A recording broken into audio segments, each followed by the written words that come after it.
زیادہ بہتر ہے، زیادہ روشن نظر آتا ہے کہ چین کا رویہ بڑا مثبت رہے گا۔ رئیسانی صاحب، آپ نے ایک لمبی گفتگو آصف جیلانی صاحب کی سنی، بڑے تجزیہ نگار بھی ہیں، کچھ آپ ان سے کو بات کرنا چاہیں گے آپ؟ جی، میں شکریہ ادا کرتا ہوں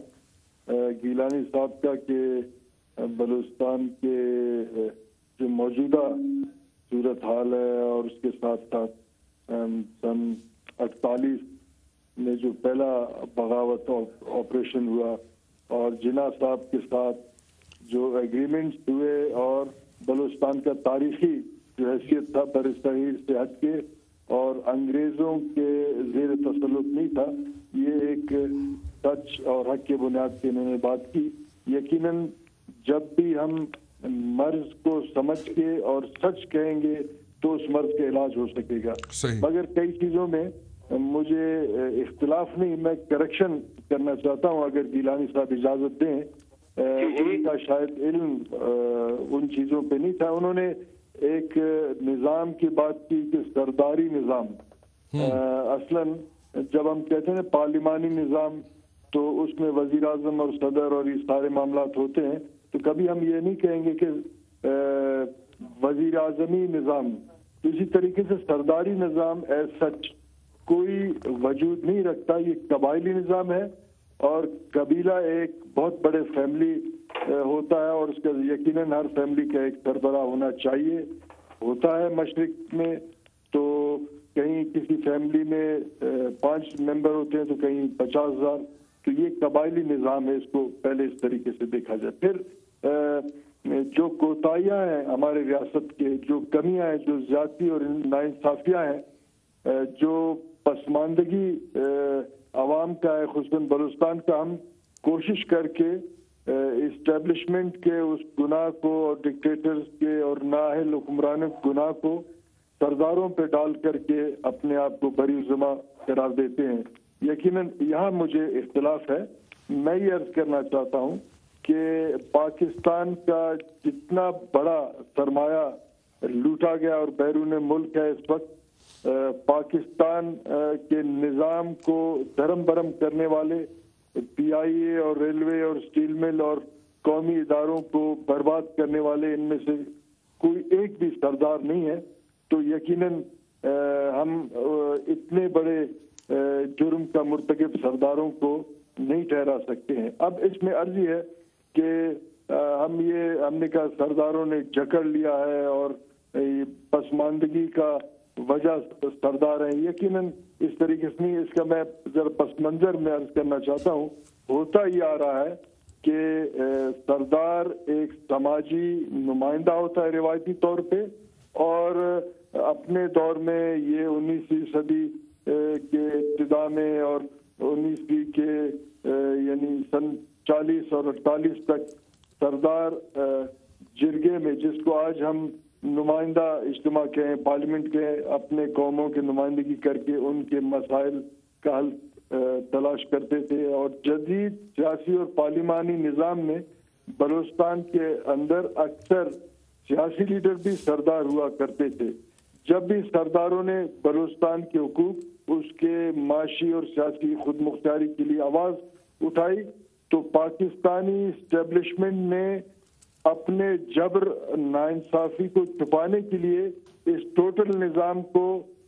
مورد الزام ٹھہرایا اور پسماندگی وغیرہ وغیرہ۔ مثلاً میں یہ عرض کروں کہ سردار تو اتنے بیچارے اور کمزور ہیں، ان کو عموماً قتل بھی کیا جاتا ہے، ان کے لاکھوں ایکڑ جائیداد زرعی اصلاحات کے تحت ضبط بھی کیے گئے، ان کے قبیلے کے اندر ایجنسیز کے ٹاؤٹ کا آج بھی سرپرستی کیا جاتا ہے۔ مثلاً خان کلات کو کے گھر میں فوجیوں نے گھس کے سن 58 میں ان کے چادر اور چار دیواری کی بے حرمتی کی۔ نواب خاران آج بھی، میں پچھلے دنوں ان سے ملنے گیا تو انہوں نے کہا میں جب ڈی سی صاحب کے پاس جاتا ہوں، جن کا ریاست پاکستان کا آج حصہ ہے، کہا کہ ڈی سی صاحب چوروں، بدماشوں، ڈرگ مافیا کے ساتھ بیٹھے رہتے ہیں اور کہتے ہیں نواز صاحب آج تو میں بڑا مصروف ہوں۔ اتنے کمزور ہیں کہ ان کو آپ یقیناً مورد الزام تو ٹھہرا سکتے کیونکہ وہ ان کے پاس نہ میڈیا ہے نہ ریاست پہ طاقت ہے، وہ اپنا دفاع نہیں کر سکتے. اور اس کے ساتھ ساتھ میں یہ عرض کرتا ہوں کہ سرداری نظام تو نہیں، قبائلی نظام ایک سماجی نظام ہے جہاں مختلف بڑے فیملیز، قبائل اپنے آپ کو اپنے سماجی اور معاشی اور معاشرتی معاملات میں انٹیکٹ رکھتے ہیں. اب جب ریاست پاکستان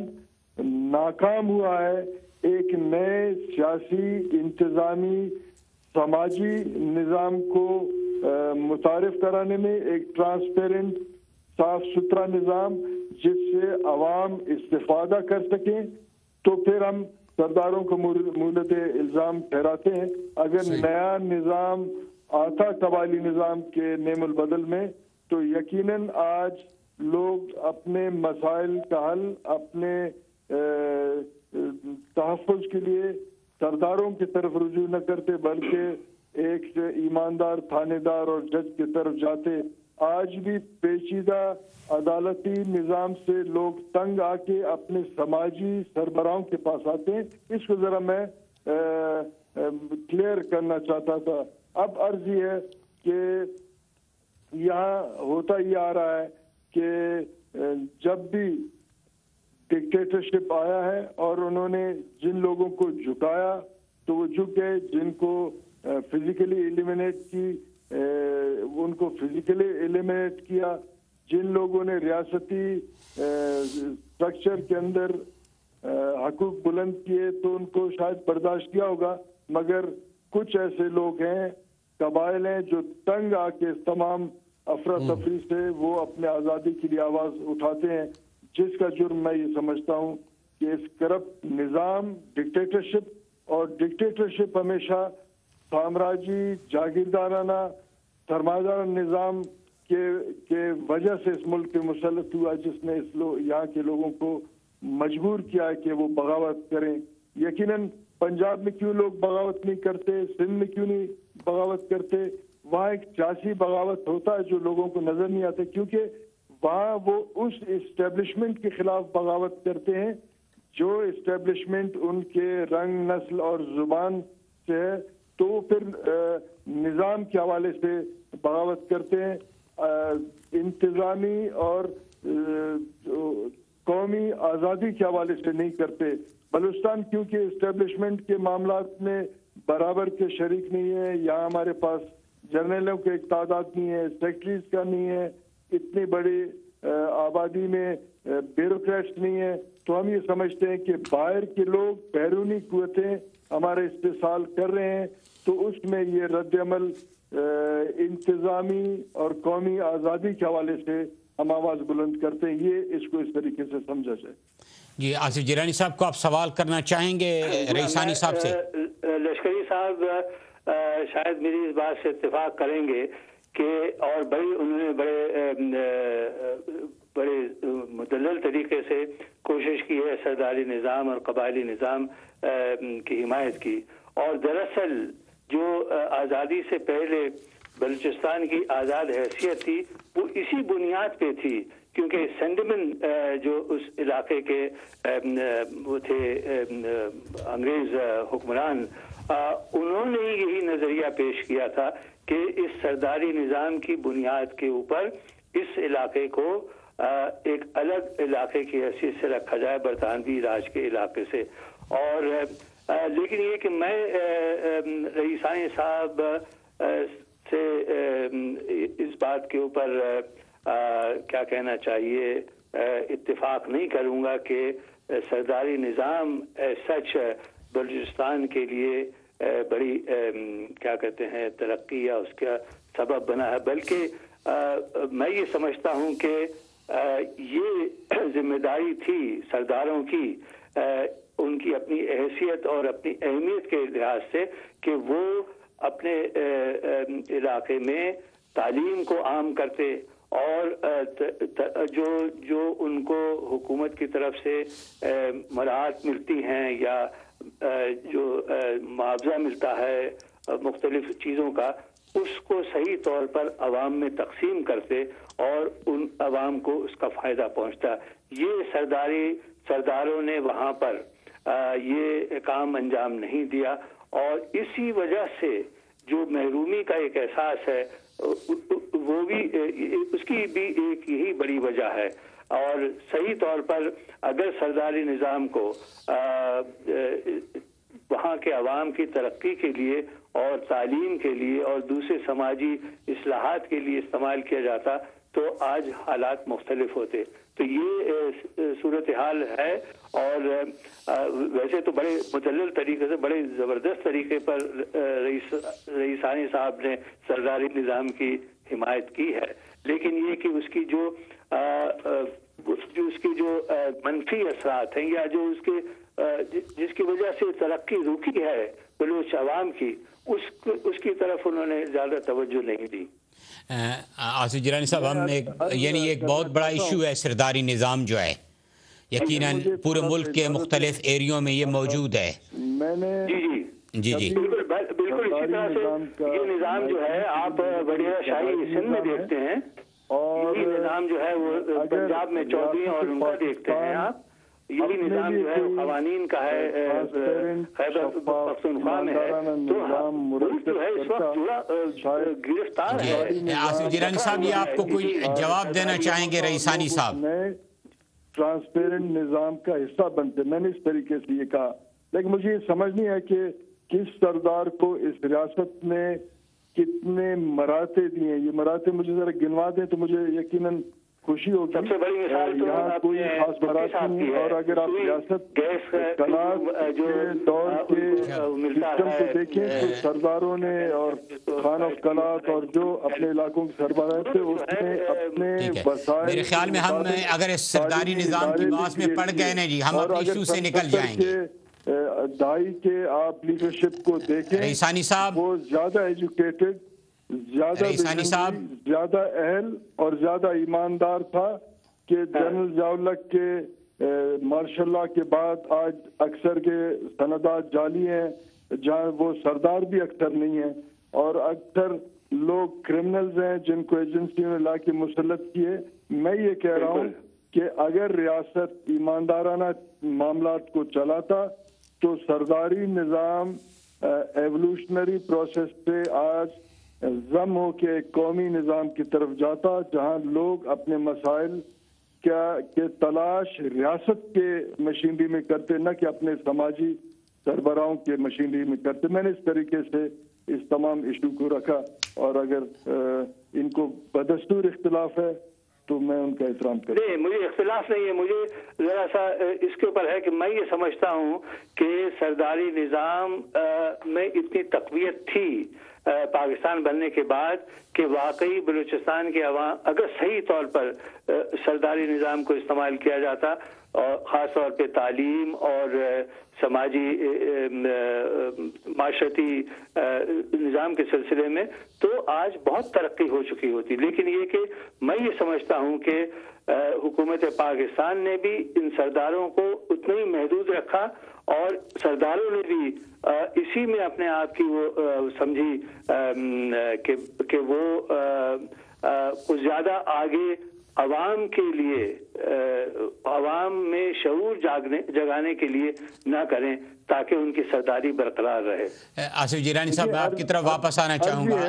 کہ سن 70 میں جب الیکشن ہوا، پہلا پاکستان کے الیکشن، اس کے بعد 73 میں اس نظام کو توڑا گیا اور وہ نہیں چل سکا۔ اس کے بعد یا اس سے پہلے سرداروں کے پاس ایک سماجی حیثیت تھی، مراتب نہیں تھیں۔ میں جب تک آپ بیماری کا نشاندہی نہیں کریں گے اس کے علاج نہیں ہو سکا۔ اس کے بعد آج تک سرداروں کے پاس کوئی انتظامی یا قومی اختیارات نہیں ہیں۔ کچھ لوگ جیت کے آتے ہیں، کچھ لوگوں کے پاس وہ حیثیت نہیں ہوتا کہ وہ پاکستان کے کریٹڈ ڈرگ مافیا اور بدماشوں اور دہشت گردوں کے حوالے سے، ایجنسی گٹ آؤٹ کے حوالے سے الیکشن جیت کے اپنے سماج کی خدمت کر سکیں۔ جب ان کے پاس اختیارات تھے نہیں، مراتب تھے نہیں، تو وہ سماج کے ترقی، اچھائی، برائی میں اپنا کردار ادا نہیں کر سکتے تھے۔ جن لوگوں نے آپ نے صحیح کیا، اور بلکہ میں میری اپنے دونوں مہمانوں سے گزارش ہے بلوچستان کے عوام کی جو اس پر ایک تحریک الگ ہے، پروگرام بھی ہے جی سب سے آگے آگے یہی سردار یا جیلوں میں ڈالا یا ان کو قتل کرایا، تو وہ اپنا کردار کیسے ادا ہوئے اور آپ کے بگٹی ہوئے، یہ سب لوگ سرداری آگے تھے اس بلوچستان کے عوام کی آصف جیلانی صاحب، میری گزارش یہ ہے کہ ایک لمبا موضوع ہے سرداری نظام، سب پورے ملک کی ایک پرابلم ہے ہمارے کی، اس میں کسی نہ کسی رنگ میں وہ پنجاب میں موجود ہے، کسی نہ کسی رنگ میں سندھ میں بھی موجود ہے، کسی نہ کسی رنگ میں وہ بلوچستان میں بھی موجود ہے، جاگیردارانہ نظام کہیں، وہ ایک علیحدہ ایشو ہے، وہ پورے ملک کا ایشو ہے، ایک ایشو ہے، وہ پورے ملک کا ایشو ہے۔ اب میں واپس آپ کو لانا چاہوں گا آصف جیلانی صاحب اپنے ایشو کی طرف بلوچستان کے، کہ آپ سمجھتے ہیں کہ اس وقت بلوچستان پہ کون رول کر رہا ہے؟ اس وقت فوج اور ایجنسیاں، یعنی آپ سمجھتے ہیں کہ یہ جو موجود ہے ہماری حکومت، اس کا کوئی یعنی رول نہیں ہے؟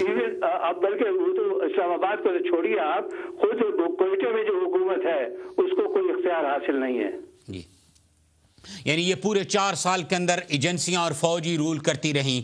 جی ہاں، آئندہ الیکشن میں بھی اگر یہی ریزلٹ آیا اور فوج ہی اور ایجنسیاں ہی رول کرتی رہیں تو پھر یہ نوجوان اس میں کیوں ووٹ ڈالیں گے؟ بہت تباہ کن ثابت ہوگی یہ بات، بہت تباہ کن ثابت ہوگی، اور آپ کے سامنے تاریخ آپ کے سامنے ہے، بنگلہ دیش میں کیا ہوا، سن 71 میں کیا ہوا، وہ آپ کے سامنے ہے۔ اب اگر اب بھی کوئی یہ کہے اور یہ سوچے ایک لمحے کے لیے بھی کہ بلوچستان کے مسئلے کا حل جو ہے وہ فوج اور ایجنسیوں کے ذریعے حاصل ہو سکتا ہے، تو میرا خیال ہے وہ احمقوں سے بھی زیادہ احمقوں کی جنت میں رہ رہے ہیں اس وقت۔ اچھا، شیخ رشید صاحب سے آج ہماری ابتدا میں گفتگو شاید آپ نے سنی ہو، تو وہ کہتے ہیں یہ تو کوئی مسئلہ نہیں ہے، پورا بلوچستان پرامن ہے، جس طرح اور پورے پاکستان کے مسائل ہیں ایسی ایک مسئلہ ہے۔ آپ نے شروع میں کہا تھا کہ یہ ایک بڑا سلگتا ہوا مسئلہ ہے، تو وہ کہتے ہیں بھی پاکستان میں ہر چیز ہی سلگتا ہوا مسئلہ ہے، جس طرح نہیں، یہ تو میرا خیال ہے کوئی ایک کیا کہنا چاہیے،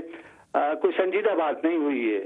کہ آپ ایک مسئلے کو یہ کہہ کے کہ بھئی ہر جگہ یہ مسئلہ ہے تو آپ اس مسئلے کی طرف توجہ نہ دیں اور اس کی اہمیت کو، اس کی سنگینی حیثیت کو آپ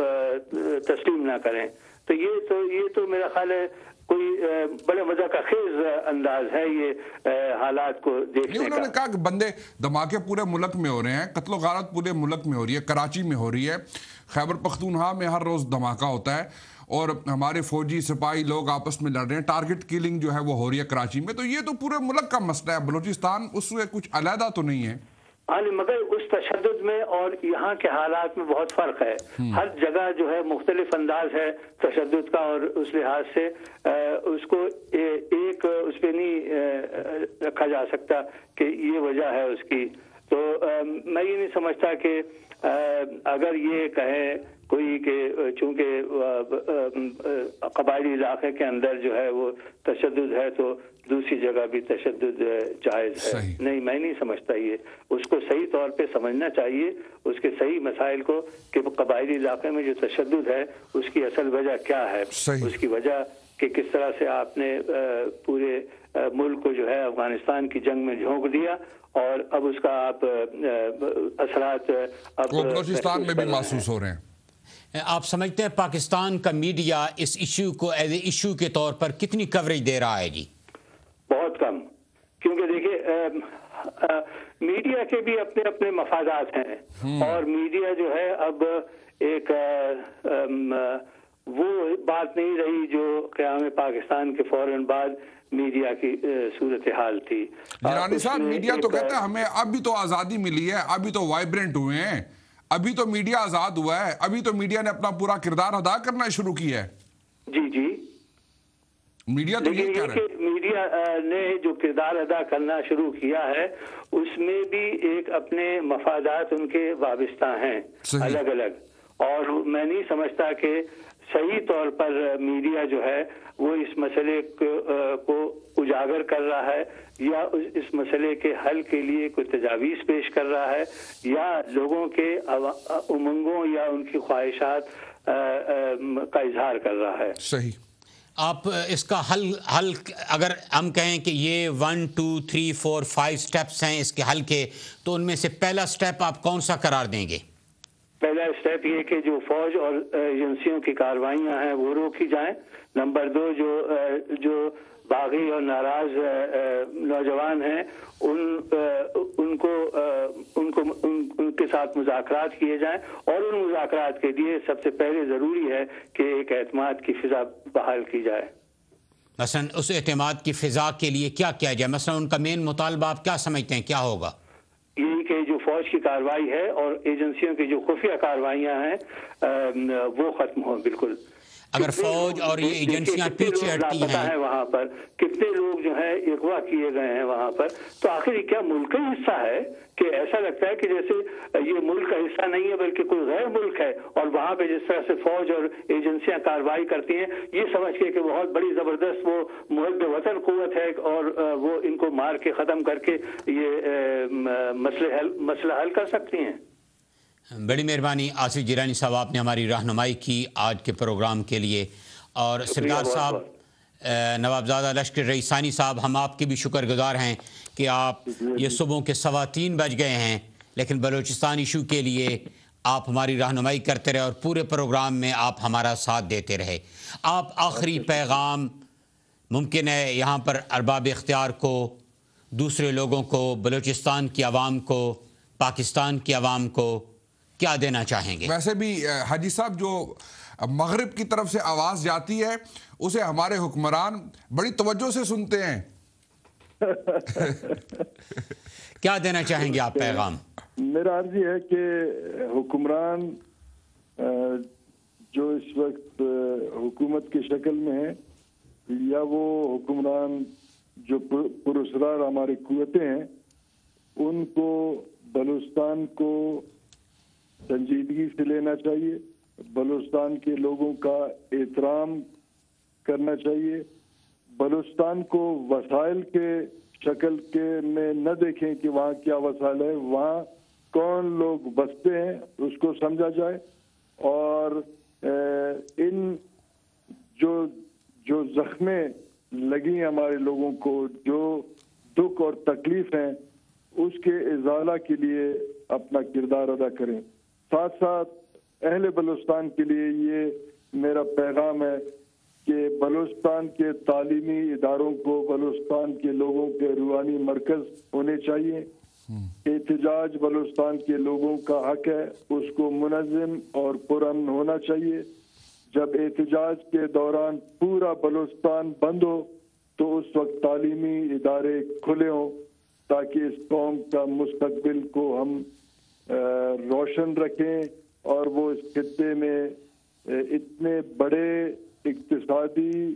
سیاسی سرگرمیاں جو رونما ہو رہے ہیں ایک تعلیمی قوم کے ذریعے کے حیثیت سے اپنا کردار ادا کر سکیں. بڑی مہربانی نوابزادہ حاجی لشکری رئیس ثانی صاحب. سید اسد علی شاہ صاحب، آخری کو بات آپ کرنا چاہیں گے تو. علامہ صاحب، میں سمجھتا ہوں کہ آج کے اس پورے پروگرام میں ہم نے لارڈ نذیر صاحب سے بات کی، حاجی لشکری رئیس ثانی صاحب سے، شمسی صاحب سے، جیلانی صاحب سے، شیخ رشید صاحب سے. اس میں کنسنسس اس بات پہ ہے کہ بلوچستان کا جو ایشو ہے بڑا سینسیٹیو ہے، اور اس پہ پوری قوم کو، اس میں میڈیا کو، ہمارے سیاستدانوں کو، ہماری سیکیورٹی ایجنسیز کو، بلوچستان کے عوام کو، پورے پاکستان کے عوام کو مل کے اس کی جو سینسیٹیوٹی ہے، اس کی جو سنجیدگی ہے، اس پہ غور کرنا چاہیے، اور مل کر ایسا لایا عمل، سب سے پہلے لوگوں میں اویئرنیس پیدا ہو، اور ایسا لایا عمل طے کرنا چاہیے کہ یہ ہماری تحریک ہو کہ بلوچستان کو بچانا. بڑی مہربانی. اب عابد وقار، آپ نے یہ ساری گفتگو مشاہدہ کی، دیکھی، یقیناً آپ کی آراء بھی ہم تک پہنچتی رہیں فیس بک کے ذریعے، ٹویٹر کے ذریعے. ہم نے یہ 3 گھنٹے سے زائد وقت اس ایشو کو دیا. کس لیے؟ کہ پاکستان ہمارا ملک ہے اور اس کا خطہ ہمارا اپنا خطہ ہے. یہ ہماری ماں دھرتی ہے. اس کا ایک ایک چپا، اس کا ایک ایک نگر، اس کی ایک ایک گلی ہماری ہے، اور ہم سب کی ذمہ داری ہے کہ ہم اس کی حفاظت کریں. چاہے یہ ارباب اختیار ہوں، یہ ان کی ذمہ داری ہے، چاہے یہ ایجنسیز اور افواج پاکستان کے لوگ ہوں، اور یہ ان کی تو سب سے زیادہ ذمہ داری ہے کہ اس ملک کی حفاظت ان کی ذمہ داری ہے۔ اور جب پاکستان حالت جنگ کے اندر اپنی طرف سے ارد گرد سے دشمن اس کی طرف بڑھتے جا رہے ہیں، تو ہمارے ارباب اختیار کو اس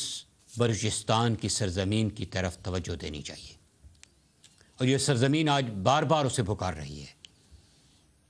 بار بار وہ دھرتی اسے ندا دے رہی ہے، جس کو پروین شاکر نے اپنے رنگ کے اندر بیان کیا تھا کہ ٹوٹی ہے میری نیند مگر تم کو اس سے کیا۔ ارباب اختیار کو بلوچستان کی سرزمین یہ آواز دے رہی ہے، ٹوٹی ہے میری نیند مگر تم کو اس سے کیا، بجتے رہے ہواؤں سے در تم کو اس سے کیا، بجتے رہے ہواؤں سے در تم کو اس سے کیا، تم کو اس سے کیا۔ اور پاکستان کے وزیر اعظم کی نظر کرنا چاہوں گا، یہ شعر، تم موج موج مثل صبا گھومتے رہو، تم موج موج مثل صبا گھومتے رہو۔ یہ بلوچستان کی سرزمین اسے آج کہہ رہی ہے، تم موج موج مثل صبا گھومتے رہو، گھومتے رہو، کٹ جائیں میری سوچ کے پر تم کو اس سے کیا، تم کو اس سے کیا۔ تم موج موج مثل صبا گھومتے رہو، کٹ جائیں میری سوچ کے پر تم کو اس سے کیا، تم کو اس سے کیا۔ ہم ارد گرد کے معاملات کے اندر دخل اندازی دیتے ہیں، یہ سرزمین ہمیں کہہ رہی ہے، اوروں کا ہاتھ تھامو انہیں راستہ دکھاؤ، اوروں کا ہاتھ تھامو انہیں راستہ دکھاؤ، اوروں کا ہاتھ تھامو انہیں راستہ دکھاؤ، میں بھول جاؤں اپنا ہی گھر تم کو اس سے کیا، تم کو اس سے کیا، تم کو اس سے کیا، میں بھول جاؤں اپنا ہی گھر تم کو اس سے کیا، تم کو اس سے کیا، لے جائیں مجھ کو مالے غنیمت کے ساتھ عدو، لے جائیں مجھ کو مالے غنیمت کے ساتھ عدو، تم نے تو ڈال دی ہے سپر تم کو اس سے کیا، تم کو کیا اس سے بات ہے، ٹھیک، لے جائیں مجھ کو مالے غنیمت کے ساتھ عدو، تم نے تو ڈال دی ہے سپر تم کو اس سے کیا، تم کو اس سے کیا۔ اور آخری شعر حکمرانوں کے نام پھر کہ تم نے تو تھک کے دشت میں خیمے لگا لیے، تم نے تو تھک کے دشت میں خیمے لگا لیے، تم نے تو تھک کے دشت میں خیمے لگا لیے، تنہا کٹے کسی کا سفر تم کو اس سے کیا، تم کو اس سے کیا، ٹوٹی ہے میری نیند مگر تم کو اس سے کیا، تم کو اس سے کیا، بجتے رہے ہواؤں سے در تم کو اس سے کیا۔ تم کو اس سے کیا۔ ناظرین کرام، پروین شاکر کے ان اشعار کے ساتھ خدا حافظ۔ مولا کریم آپ سب کو اپنی حفظ و امان میں رکھے اور مملکت پاکستان کی حفاظت فرمائے۔ السلام علیکم ورحمۃ اللہ وبرکاتہ۔